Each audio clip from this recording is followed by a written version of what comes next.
Break के बाद आप सभी का बहुत बहुत स्वागत है। बढ़ते हैं खबरों की ओर।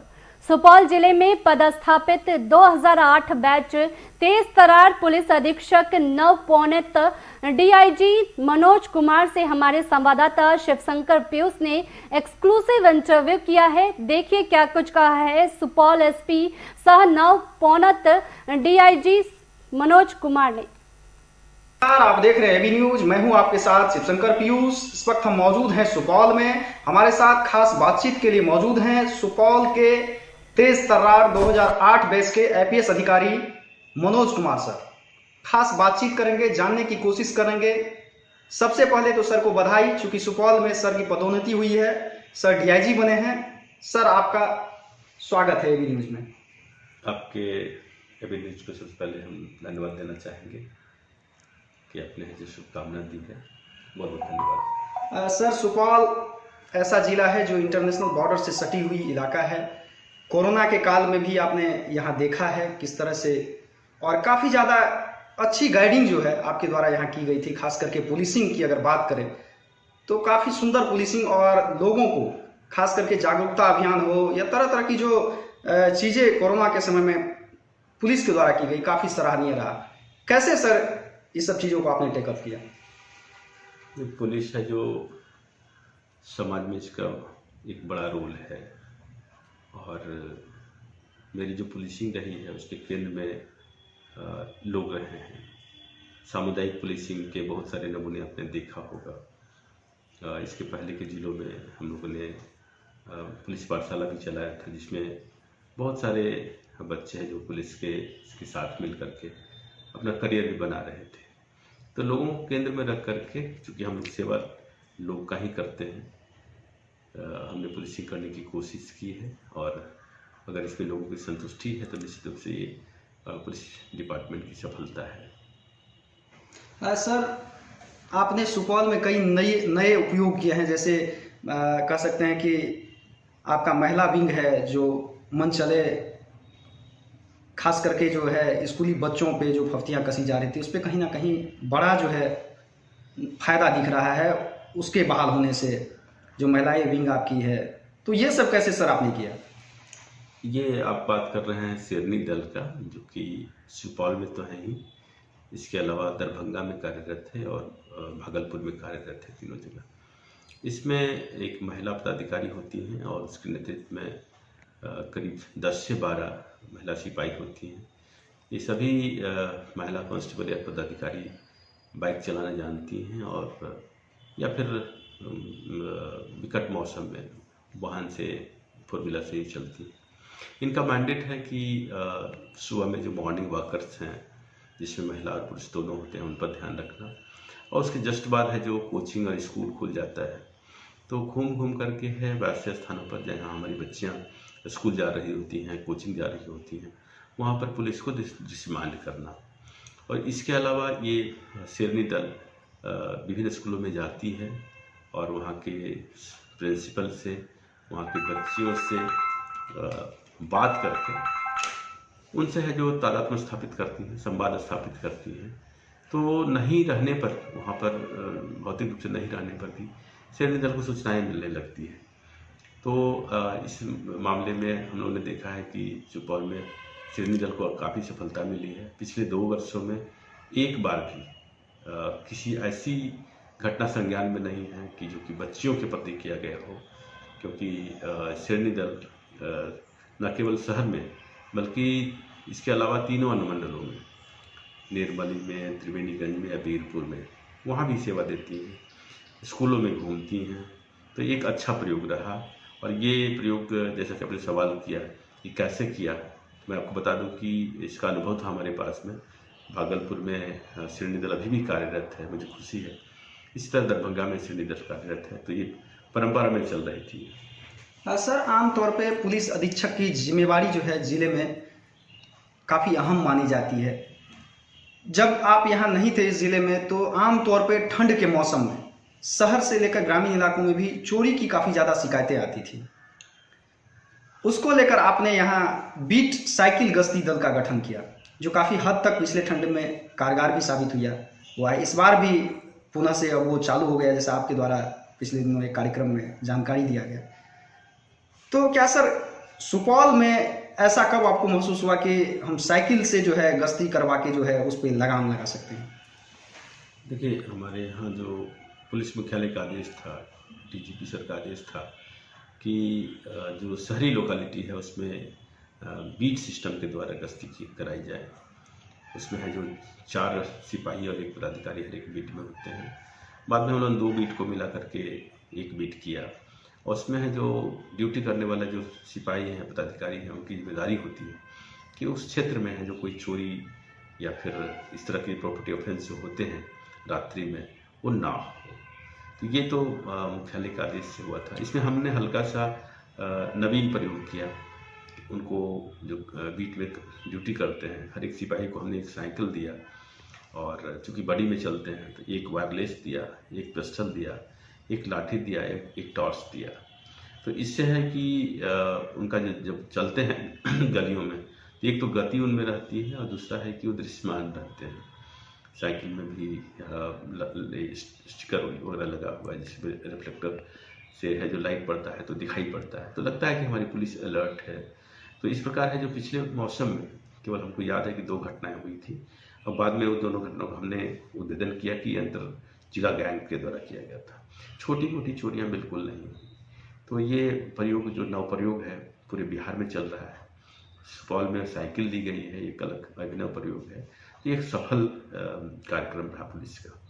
हाँ सर, सुपौल इंटरनेशनल बॉर्डर से सटा हुआ इलाका है, और पिछले कई सालों से ऐसा देखा रहा, जब आपका कार्यकाल खास करके रहा है, तो कई सारे उद्भेदन जो विदेशों से मतलब नेपाल होते हुए अपने इलाके में, खास करके सुपौल के इलाके में घुसते हैं तस्कर हो, या एक बड़ी घटना आई थी वो सेब तस्करी वाला, जिसमें कई ट्रकें बरामद की गई थी, और काफ़ी ज़्यादा, चूँकि नशाबंदी अपने बिहार में संपूर्ण शराबबंदी है, नशाबंदी है, तो इंटरनेशनल बॉर्डर को लेकर आपके मन में क्या आया और किस तरीके से इसको टेकअप कर रहे हैं? अंतर्राष्ट्रीय बॉर्डर बहुत ही महत्वपूर्ण बिंदु है हम लोग के लिए, और खासकर स्थानीय पुलिस के लिए। तो सर्वप्रथम हम लोग कोशिश किए कि जितने भी एजेंसियां हैं, एसएसपी हैं, वहाँ पर ये जो सीमा शुल्क वाले लोग होते हैं हमारे, और अन्य भी जो इंटेलिजेंस एजेंसियां हैं, आईबी हैं, हम सभी सिस्टर एजेंसी मिल करके एक समन्वय से काम कर रहे थे, जिसमें जो सूचनाओं का आदान प्रदान हो रहा था, जिसके कारण हम लोग बहुत काफ़ी सफलताएँ मिली। जैसे कि आपने एग्जाम्पल बताया। इसके अलावा हम लोगों ने ड्रग्स पकड़े, हम लोगों ने ह्यूमन ट्रैफिकिंग का भी मामला पकड़ा।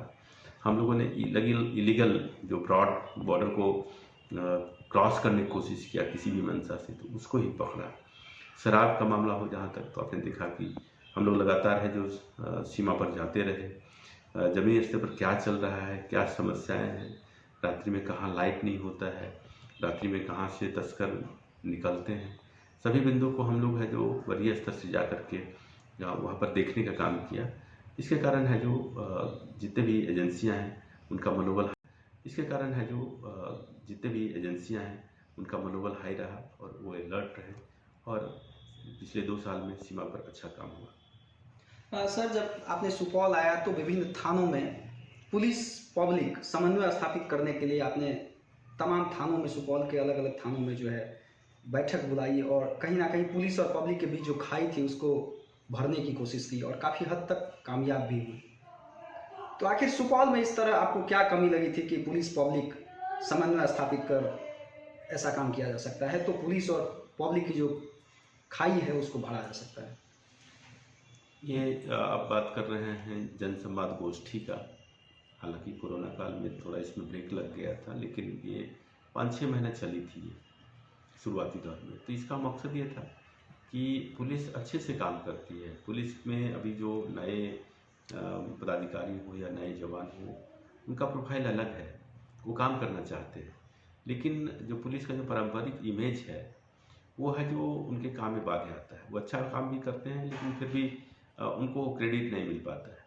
तो हमने समझा कि अगर पब्लिक और पुलिस के बीच में एक संवाद स्थापित हो तो ये जो दूरी है, सोच की दूरी है, वो कम होगी, और इसमें सफलता हम लोग को मिली।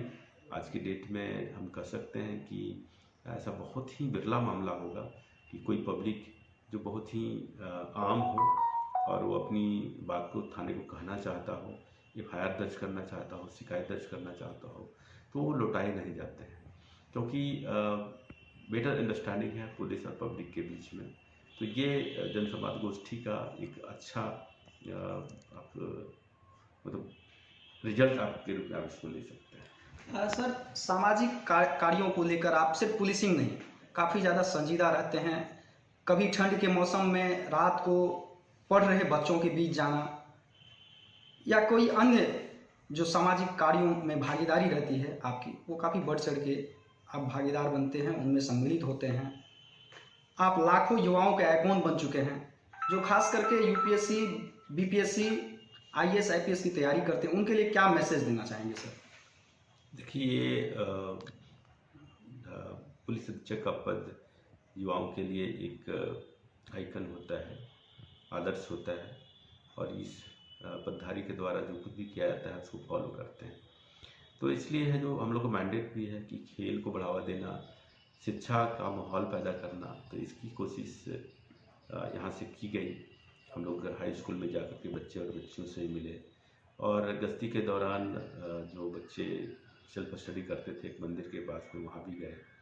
या इसलिए ऐसा किया क्योंकि हमारा एक अनुभव रहा है पुलिस पाठशाला के, जैसा कि हमने बताया है, पुलिस पाठशाला भागलपुर, पुलिस पाठशाला मुजफ्फरपुर, जहाँ से हज़ारों बच्चे जुड़े हुए हैं और सैकड़ों बच्चे वहाँ से सफलता प्राप्त किए हैं, सरकारी नौकरी में गए हैं। तो उसी कड़ी में ये काम था, और इससे है जो अंततः पुलिसिंग को फ़ायदा मिलता है, क्योंकि युवा बहुत ही, उसकी जो सोच होती है बहुत ज़्यादा वोलेटाइल होता है। तो उसको ठहर करके अगर पुलिस उससे दोस्ती करे, उसको समझने की कोशिश करे, तो निश्चित रूप से विधि व्यवस्था के समय है जो युवाओं का समर्थन पुलिस को मिलता है। तो इसी दृष्टिकोण से ये सामुदायिक पुलिसिंग के तहत किया गया ये कार्य था। सर, आखिरी, चूंकि दर्शकों की ये देखने की, सुनने की आकांक्षाएं रहती है कि आपकी स्कूलिंग कहाँ से हुई, आप कैसे UPSC तक पहुँचे, SP कैसे बने, ये तमाम चीज़ें जो हैं लोग जानना चाहते हैं। हमारे माध्यम से ज़रा स्कूलिंग को लेकर बताएंगे, बेसिकली कहाँ से आप बिलोंग्स करते हैं और कैसे आप जो है जीरो से हीरो बने सर? मेरा जो स्कूली शिक्षा हुई है नवोदय विद्यालय में हुई है, नवोदय विद्यालय चेठियन गया, जहाँ से हमने मैट्रिक तक की पढ़ाई की है। उसके बाद पटना के BN कॉलेज से हमने इंटरमीडिएट क्लास की पढ़ाई की है। उसके बाद BA और MA हमारा हिंदू कॉलेज दिल्ली विश्वविद्यालय से हमारा संपन्न हुआ, और उसके बाद हमने तैयारी की। मैं 2008 बैच का IPS ऑफिसर हूँ, और मैं करीब आधे दर्जन जिलों में SP और सीनियर SP के पद पर रहा हूँ। सर, सुपौल के गणमान्य आम लोगों, खास करके युवाओं के लिए क्या मैसेज देंगे?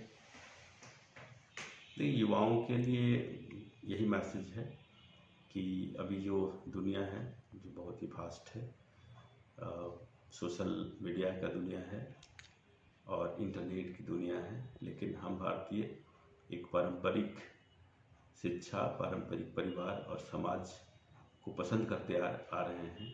तो ये परंपरा से दूर नहीं जाना है, ये निश्चित रूप से इस पर ध्यान देने की चीज़ है। तो युवाओं से विशेष रूप से मैं अपील करना चाहूँगा कि आप अपने जो विरासत है उससे दूर मत जाइए। आप इंटरनेट के अलावा किताबों से भी जुड़े रहिए, और एक अच्छा इंसान निश्चित रूप से बनना चाहिए। तभी है जो आप कुछ भी करेंगे तो वो फलप्रद होगा। क्योंकि अगर है जो व्यक्ति चांद पर भी चला जाए, लेकिन अगर उसमें संस्कार नहीं है, उसमें है जो अपने पड़ोसी के लिए, अपने भाइयों के लिए, अपने समाज के लिए अगर उसको साथ लेकर के चलने की इच्छा नहीं है, तो वो चांद पर जाना निष्फल रहेगा, बहुत फ़ायदा नहीं देगा। बस यही कहना चाहूँगा। सर, चंद दिनों बाद नया साल आने वाला है, ये साल लगभग जो है ख़त्म होने वाला है, क्या संदेश देंगे? बिल्कुल, अभी जो हमने युवाओं के लिए बोला है कि हमारे सभी चाहने वाले, हमारे जो जिला के वासी हैं, सभी के लिए मैं नव वर्ष की अग्रिम मंगल कामना देता हूं, और ये अगला साल है जो बहुत ही शुभ रहेगा। सफलताओं का दौर लाएगा और नई ऊंचाइयों को छूने का एक मौका देगा। क्योंकि पिछला 2 साल है जो मेडिकल रूप से कोरोना से ग्रसित रहा पूरा समाज, तो कहीं ना कहीं एक ऋणात्मक छवि बनी है मन में। तो ये हम आशा करते हैं कि अगले साल है जो ये जो पैंडेमिक का है जो कोई इशू नहीं आवे और हर एक व्यक्ति अपने व्यक्तिगत जीवन में और प्रोफेशनल जीवन में आगे बढ़े, उससे यही शुभकामनाएं। तो ये थे 2008 बैच के तेज तर्रार IPS अधिकारी मनोज कुमार सर, जिन्हें आप अभी हमारे माध्यम से सुन रहे थे। काफ़ी बेबाकी के साथ इन्होंने खास करके सुपौल के युवाओं और गण्यमानों को संदेश दिया है और कहा है कि काफ़ी हम लोगों ने 2 सालों तक कोरोना का कहर झेला है और इन्होंने शुभकामनाएं दी हैं कि आगे जो है इस तरह का कभी कोई प्राकृतिक आपदा नहीं आए, लोग खुशी से रहें, जिम्मेदार बने अपने समाजों के प्रति। अभी तक के लिए इतना ही, हमें दीजिए इजाज़त। वीडियो जर्नलिस्ट कुंदन के साथ शिवशंकर पीयूष की रिपोर्ट।